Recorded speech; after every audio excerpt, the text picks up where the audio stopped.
حالانکہ جو شخص محمد مصطفیٰ صلی اللہ علیہ وسلم سے پیار کرتا ہو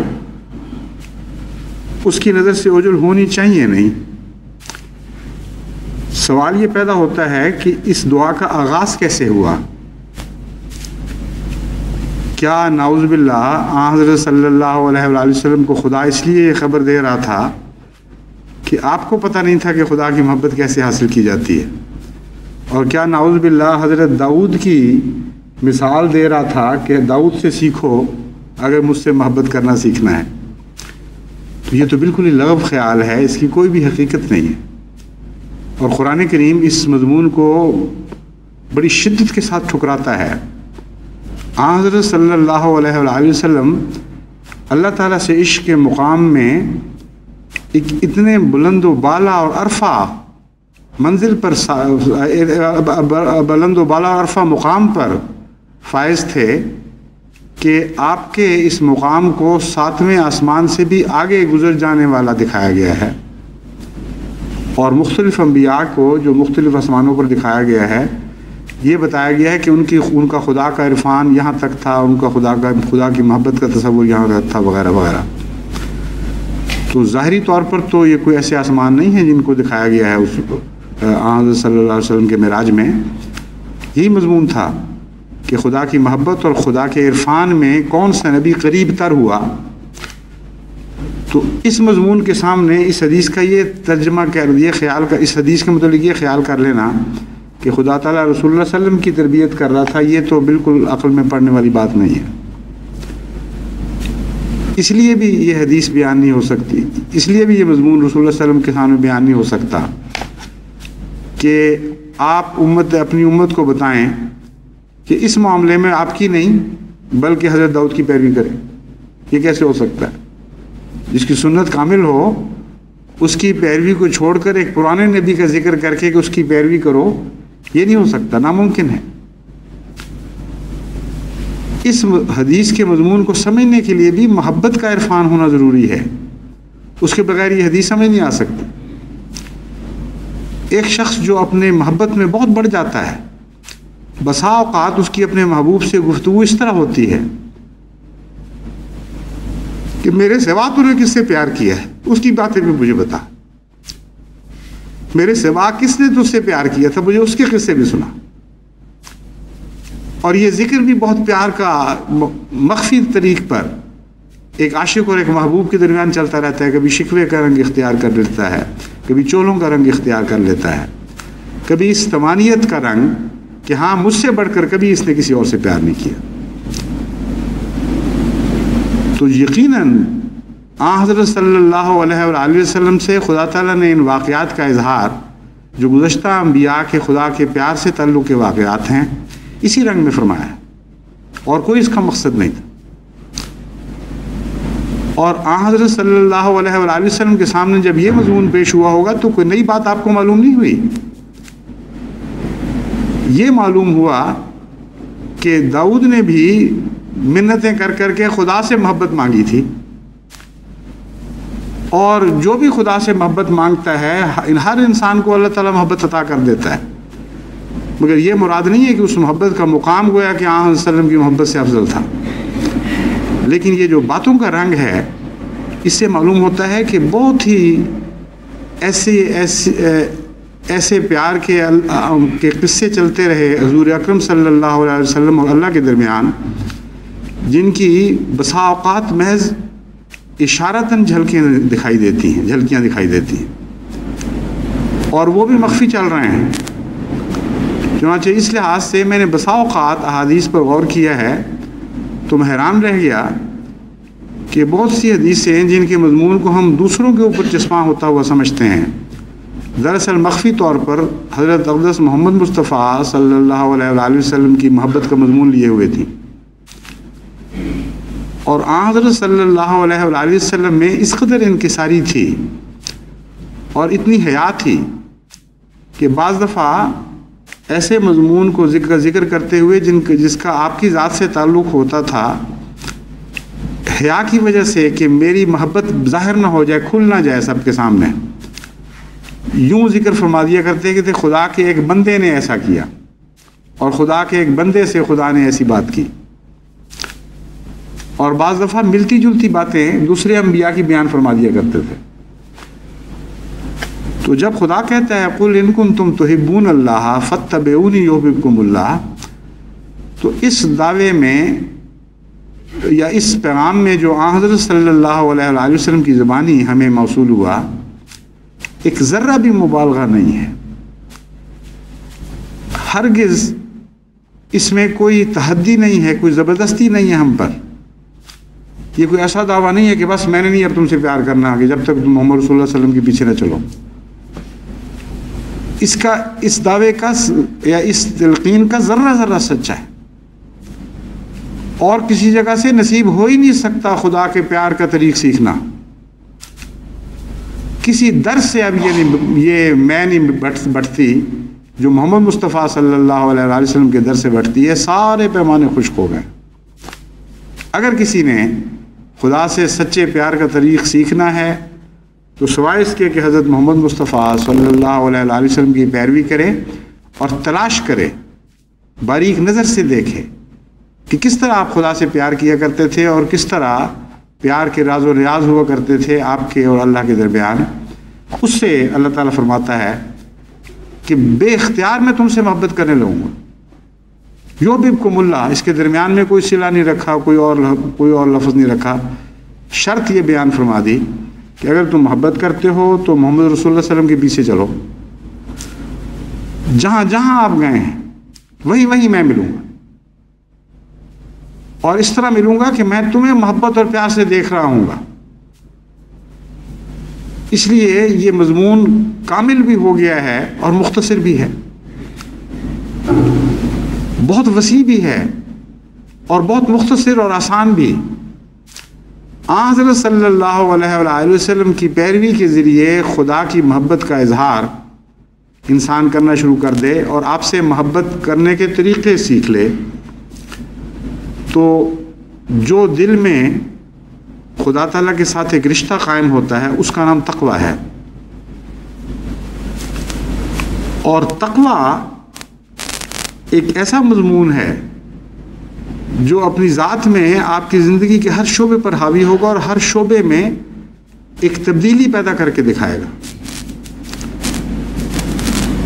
تقویٰ کے بغیر سیرت میں تبدیلی ممکن نہیں، اور محمد مصطفیٰ صلی اللہ علیہ وآلہ وسلم کی پیروی جو خدا کی محبت پر مبنی ہو، اس کے بغیر تقویٰ نصیب نہیں ہو سکتا. اس بات کو میں پھر دہراتا ہوں، وہ پیروی جو خدا کی محبت پر مبنی نہ ہو اس کے بغیر تقویٰ نصیب نہیں ہو سکتا. ورنہ لاکھوں کروڑوں ایسے آپ کو ملیں گے جو آنکھیں بند کر کے بظاہر پیروی کر رہے ہیں، مولود شریف منا رہے ہیں اور بہت سی حرکتیں کر رہے ہیں، لیکن چونکہ اس سفر کا آغاز اللہ کی محبت سے نہیں کرتے، اس لیے وہ پیروی خالی جاتی ہے، اس کے کوئی معنی نہیں رہتے. تو اللہ تعالیٰ کی محبت کے نتیجے میں خدا حضرت صلی اللہ علیہ وآلہ وسلم کی پیروی کریں، اس سے آپ کے دل میں ایک تقویٰ پیدا ہوگا، اس سے آپ کی زندگی میں مستقل حیرت انگیز تبدیلیاں پیدا ہونی شروع ہوں گی.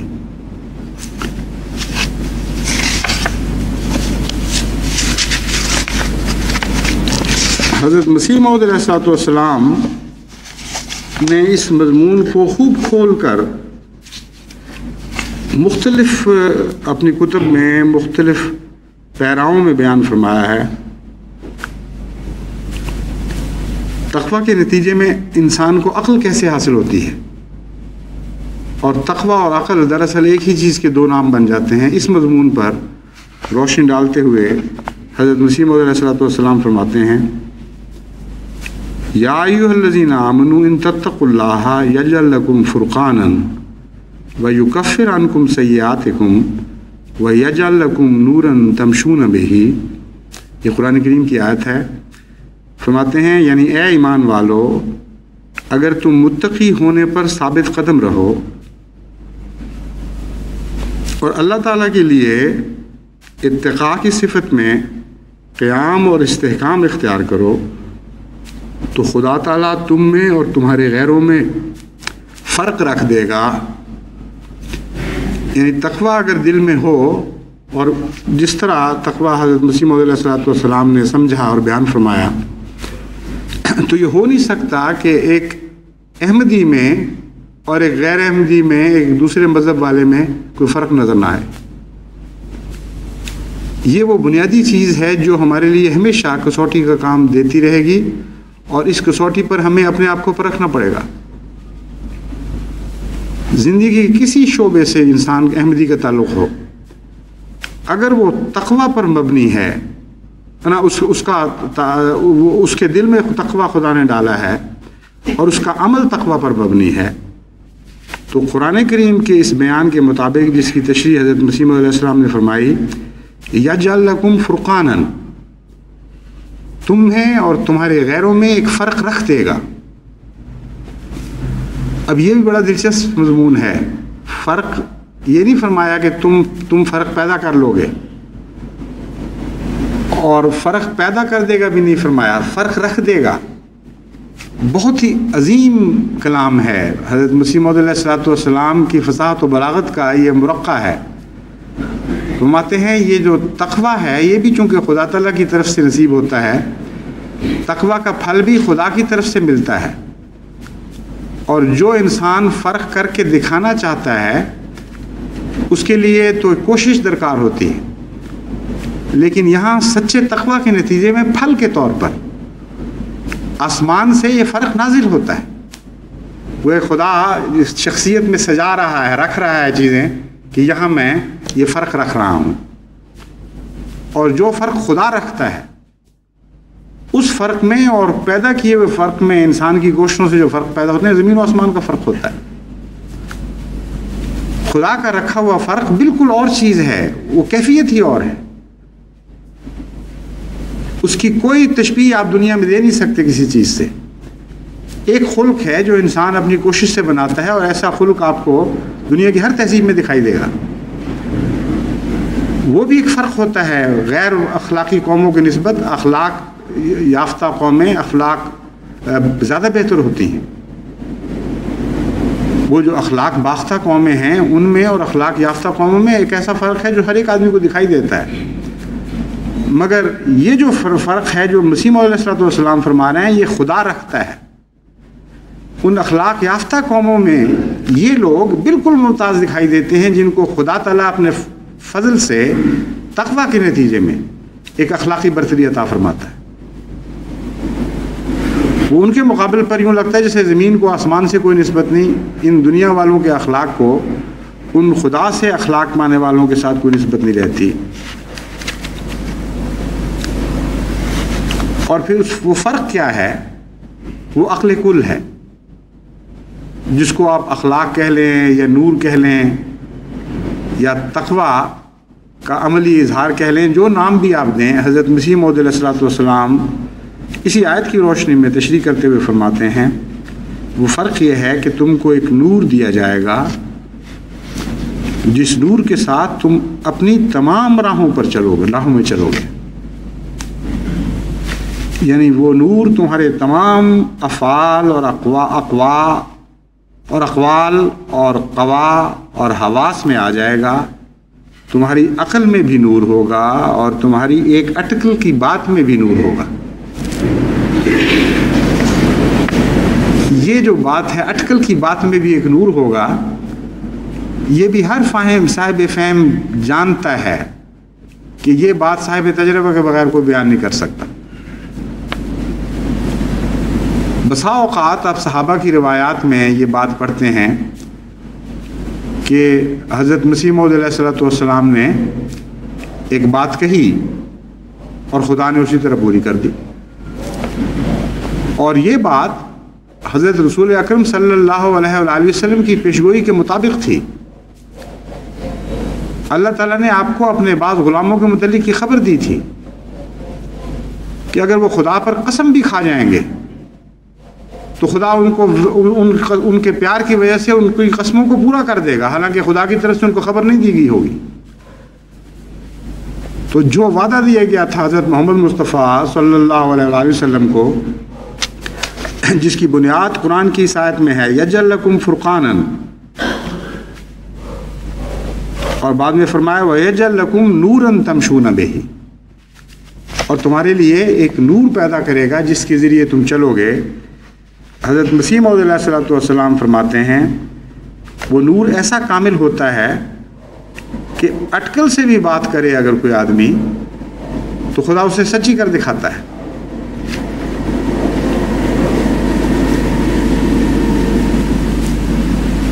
فرماتے ہیں تمہاری آنکھوں میں بھی نور ہوگا، اور تمہارے کانوں اور تمہاری زبانوں اور تمہارے بیانوں اور تمہاری ہر ایک حرکت اور سکون میں نور ہوگا۔ اب یہ وہ نور ہے جس کا دنیاوی کوشش سے کمائے ہوئے اخلاق کے ساتھ کوئی تعلق نہیں ہے۔ دنیا جس نور کو سمجھتی ہے اس کا تو آنکھوں سے تعلق ہے یا بصیرت سے تعلق ہے، لیکن کانوں میں نور کیسے ہو سکتا ہے؟ دنیا کے تصور میں تو یہ بات آ ہی نہیں سکتی۔ حرکت میں کیسے نور ہو سکتا ہے؟ سکون میں کیسے نور ہو سکتا ہے؟ اور زبانوں اور بیانوں میں کیسے نور ہو سکتا ہے؟ لیکن صاحب تجربہ جانتا ہے کہ تقویٰ کے نتیجے میں جو اللہ تعالیٰ نور عطا فرماتا ہے وہ زندگی کے ہر شعبے پر حاوی ہو جاتا ہے، اس میں ایک چمک آتی ہے، اور دنیا بھی اس فرق کو دیکھنے لگتی ہے۔ ایک ایسا فرق نہیں ہے جو انسان کے اندر ہی صرف محسوس ہوتا رہو، یہ فرق ہر جگہ ظاہر ہونا شروع ہو جاتا ہے۔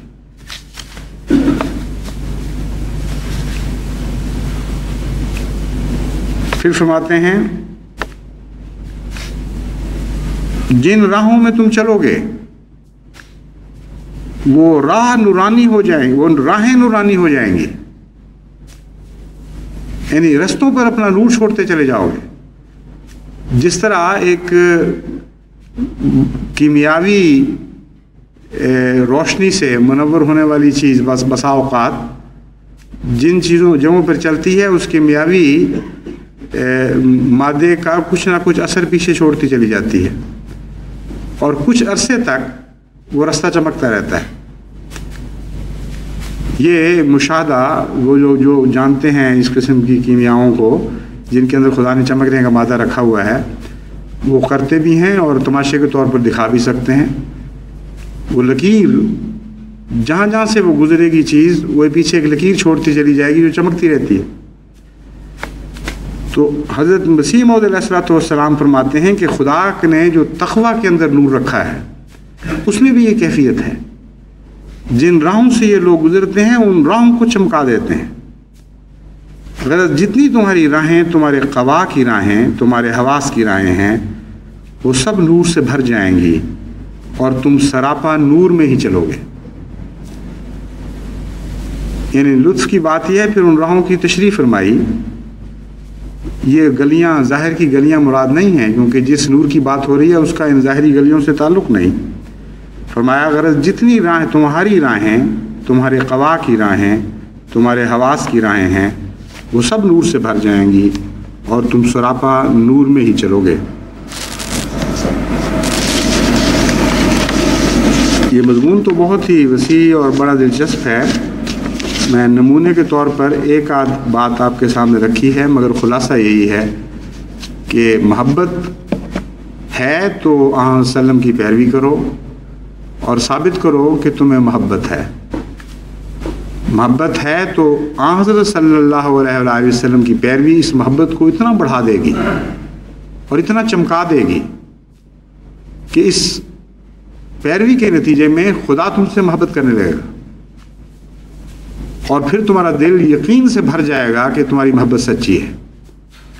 اور اس رستے پہ سفر کے دوران تمہیں نور نصیب ہوگا، تمہیں تقوی عطا ہوگا، تمہیں عقل کل معلوم ہوگی، تمہیں معلوم ہوگا کہ عقل کل جس کا قصہ سنا کرتے تھے یہ ہے کیا، کس طرح ہر بات انسان کی درست ہو سکتی ہے اگر وہ اللہ تعالیٰ کی محبت سے روشنی حاصل کرے۔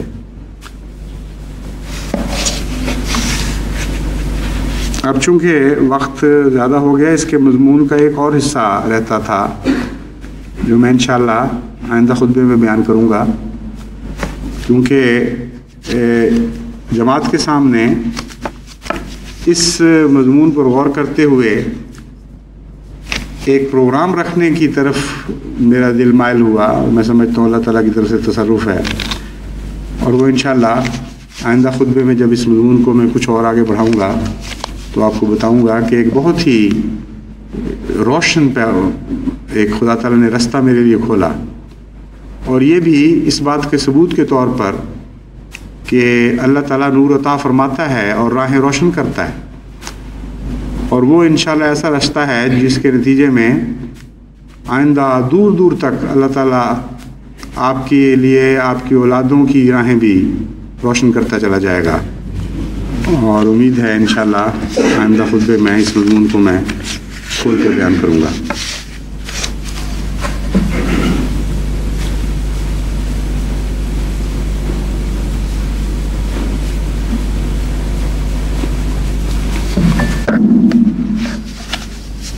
الحمدللہ نحمدہ ونستعینہ ونستغفرہ ونؤمن بہ ونتوکل علیہ ونعوذ باللہ من شرور انفسنا ومن سیئات اعمالنا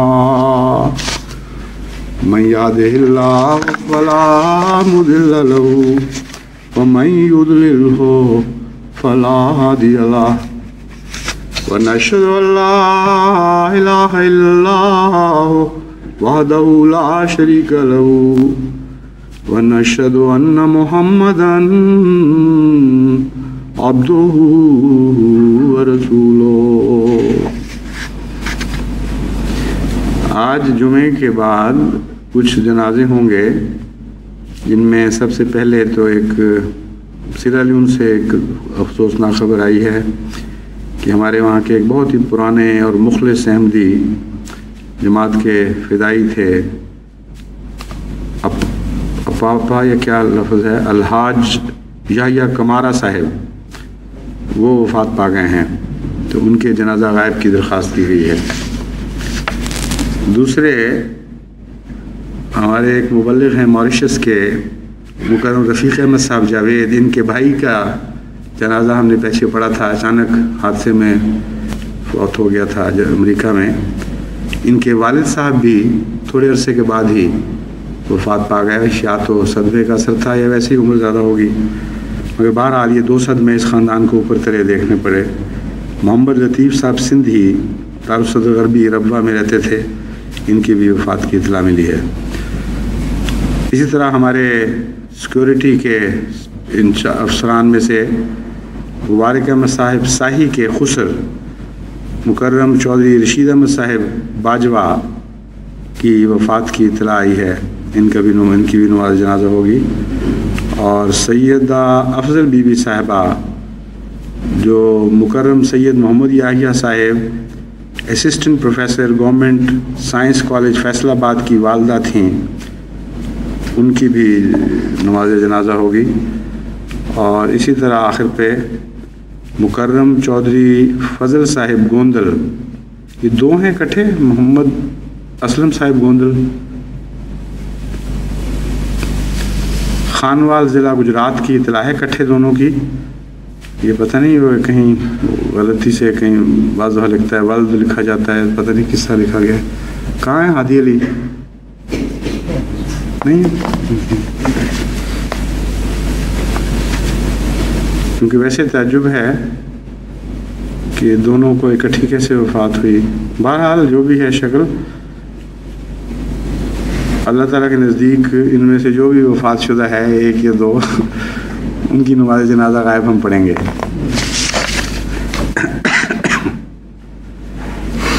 عباد اللہ رحمکم اللہ, ان اللہ یامر بالعدل والاحسان